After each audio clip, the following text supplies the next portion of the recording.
Good morning students. आज हम कक्षा 7 का हिंदी वसंत का पाठ 2 दादी माँ पढ़ेंगे। देखिए, इसमें लेखक ने हमारे साथ अपनी दादी माँ की यादों को बांटा है।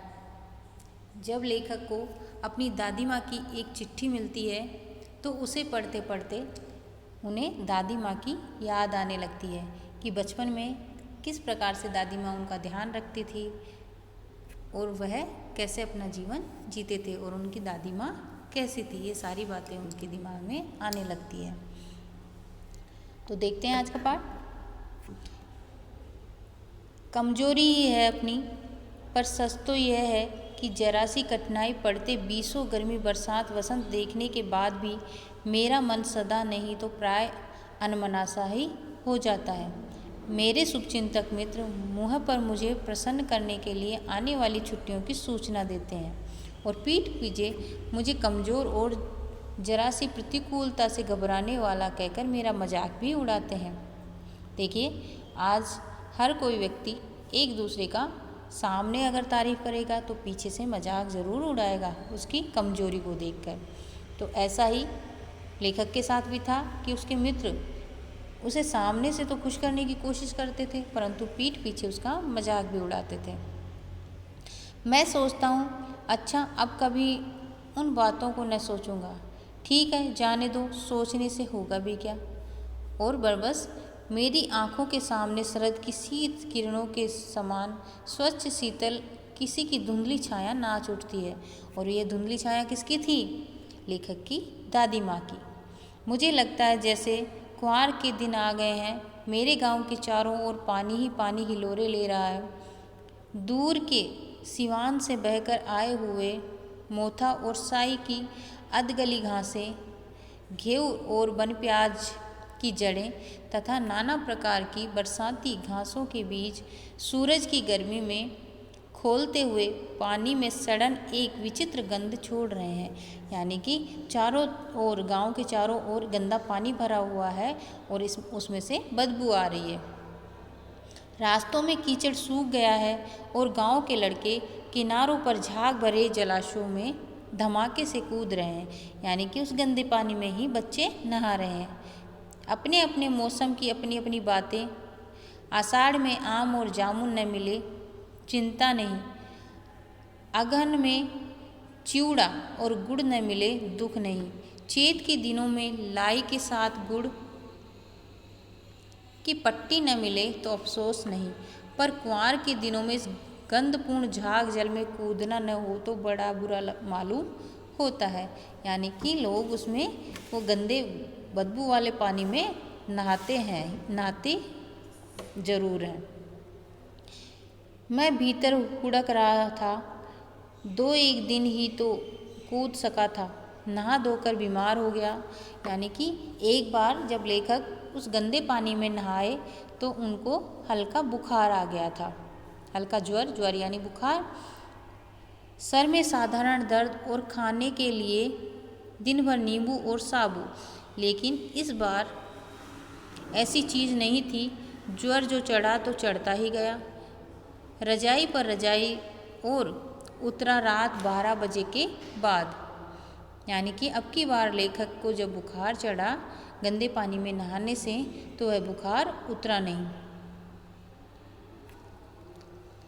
दिन में चादर लपेटे सोया था। दादी माँ आई, शायद नहाकर आई थी उसी झाग वाले जल में। पतले दुबले सने शरीर पर सफ़ेद किनोरी वाली साड़ी, सन से सफ़ेद बालों को सिरों पर सध टपके हुए जल की शीतलता। यानी कि वह नहाकर उधर ही आ रही थी।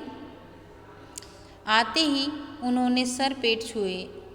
जब भी किसी को बुखार होता है तो हम उसका सर और पेट चेक करके देखते हैं, तो उसी प्रकार दादी माँ ने लेखक को छू कर देखा।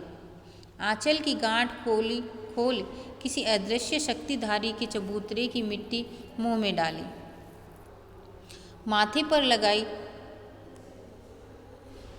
दिन रात चारपाई के पास बैठी पंखा झलती, यानी कि पंखे से हवा करती रहती।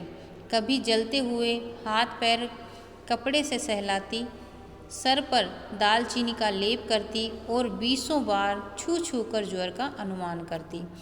यानी कि जब एक बार लेखक को बुखार हो गया था तो उनकी दादी माँ ने उनकी पूरी देखभाल की।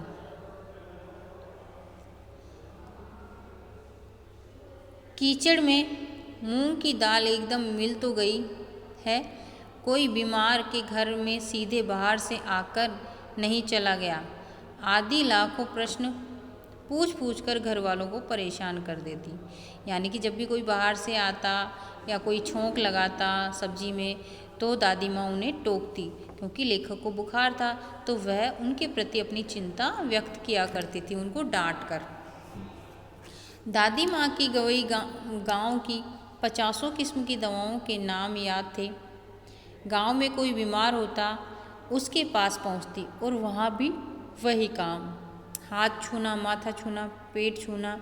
यानी कि जब भी कोई आसपास में गांव में बीमार पड़ता तो दादी माँ को बुलाया जाता। दादी माँ पहले उन्हें चेक करती, फिर भूत से लेकर मलेरिया, सरसाम, निमोनिया तक का अनुमान विश्वास के साथ सुनाती और वह छूकर ही बीमारी को बता दिया करती थी।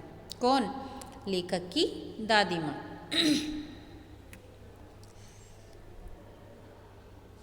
सफाई तो कोई उनसे सीख ले।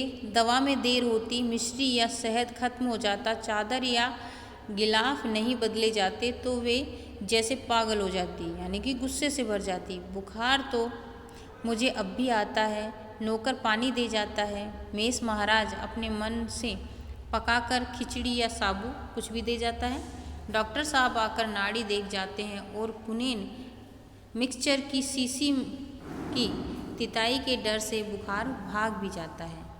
यानी कि आज अब जो दवाएं चलती हैं उनसे बुखार चला भी जाता है, परंतु इन सब के बीच में क्या नहीं है? इन सब के बीच में दादी माँ की वह फिक्र, चिंता नहीं है और उनके द्वारा की गई देखभाल नहीं है। पर न जाने क्यों ऐसे बुखार को बुलाने का जी नहीं होता। और जब दादी माँ देखभाल किया करती थी तो लेखक को बुखार में भी अच्छा अनुभव होता था। किशन भैया की शादी ठीक हुई। दादी माँ के उत्साह और आनंद का क्या कहना। दिन भर गायब रहती, सारा घर जैसे उन्होंने सर पर उठा लिया। पड़ोसने आती, बहुत बुलाने पर दादी माँ आती। बहन बुरा न मानना, कार परोजन का घर ठहरा। एक काम अपने हाथ से न करूं तो होने वाला नहीं है। यानी कि दादी माँ जब शादी थी तब उन्होंने पूरा घर जैसे अपने सर पर उठा लिया था। हर एक चीज़ को खुद ही देखा करती और खुद ही उसके बारे में बताती कि कौन सा काम किस प्रकार से करना है। जानने को यूँ सभी जानते थे कि दादी माँ कुछ कहती नहीं, पर किसी काम में उनकी अनुपस्थिति वस्तुतः विलंब का कारण बन जाती। यानी कि दादी माँ से पूछे बिना कोई भी अपना काम नहीं करता था। उन्हीं दिनों की बात है, एक दिन दोपहर में घर लौटा। बाहरी निकसार में दादी माँ किसी पर बिगड़ रही थी। देखा पास के कोने में दुबकी रामी की चाची खड़ी है। सो न होना धन्नो, रुपए में सूद के आज दे दे, तेरी आँख में तो शर्म है नहीं। मांगने के समय कैसे आई थी, पैसों पर नाक रगड़ती फिरी, पैरों पर नाक रगड़ती फिरी, किसी ने एक पाई भी न दी। अब लगी है आजकल करने फसल में दूंगी, अब क्या तेरी खातिर दूसरी फसल कटेगी। यानी कि दादी माँ किसी पर बिगड़ रही थी, क्योंकि जो रामी की माँ थी, चाची थी, वह उसने दादी माँ से कुछ पैसे उधार लिए थे और जब उन पैसे लौटाने की बारी आई तो उन्होंने कहा था कि जब फसल कटेगी तो मैं आपके पैसे दे दूँगी, परंतु वह पैसे उन्होंने नहीं दिए थे। इस कारण दादी माँ बिगड़ रही थी। रामी की चाची रोती हुई दोनों हाथों से आंचल पकड़े दादी माँ के पैरों की ओर झुकी। बिटिया की शादी है, आप न दया करेंगी तो उस बेचारी का निस्तार कैसे होगा। यानी कि उसका क्या होगा। हट हट, अभी नहा के आई हूँ। दादी माँ पीछे हट गई। जाने दो दादी, मैंने इस अप्रिय प्रसंग को हटाने की गरज से कहा। बेचारी गरीब है, दे देगी दे देगी। चल चल, चला है समझाने। मैं चुपके से आंगन की ओर चला गया। कई दिन बीत गए, मैं इस प्रसंग को एकदम भूल सा गया।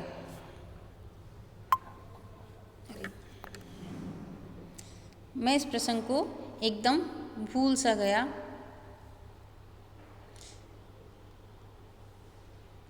एक दिन रास्ते में रामी की चाची मिली। वह दादी को पूतो फल दूधो नहाओ का आशीर्वाद दे रही थी। मैंने पूछा, क्या बात है धन्नो चाची? तो उन्होंने विलय होकर कहा, उरीन हो गई बेटा, भगवान भला करे हमारी मालकिन का। कल ही आई थी, पीछे का सभी रुपया छोड़ दिया, ऊपर से 10 रुपये का नोट देकर बोली, देखना धन्नो, जैसी तेरी बेटी वैसे मेरी। 10-5 के लिए हंसाई न हो, देवता है बेटा देवता। यानी कि दादी माँ ने उसके जो कर्ज के पैसे थे रामी की चाची के, वह छोड़ दिए थे और सामने से 10 रुपये और दिए थे। उस रोज़ तो बहुत डांट रही थी। मैंने पूछा, वह तो बड़े लोगों का काम है बाबू, रुपया देकर डांटे भी न तो क्या लाभ। मैं मन ही मन इस तर्क पर हंसता हुआ आगे बढ़ गया। किशन के विवाह के दिन की बात है। विवाह के 4-5 रोज पहले से ही औरतें रात रात भर गीत गाती। विवाह की रात का अभिनय भी होता। यह प्राय एक ही कथा का हुआ करता। उसमें विवाह से लेकर पुत्रोत्पत्ति तक के सभी दृश्य दिखाए जाते। सभी पाठ औरतें ही किया करती थी। मैं बीमार होने के कारण बारात में न जा सका। मेरे ममेरा भाई राघव दालन में सो रहा था। औरतों ने उस पर भी आपत्ति की, यानी कि आदमियों के होने पर आपत्ति की।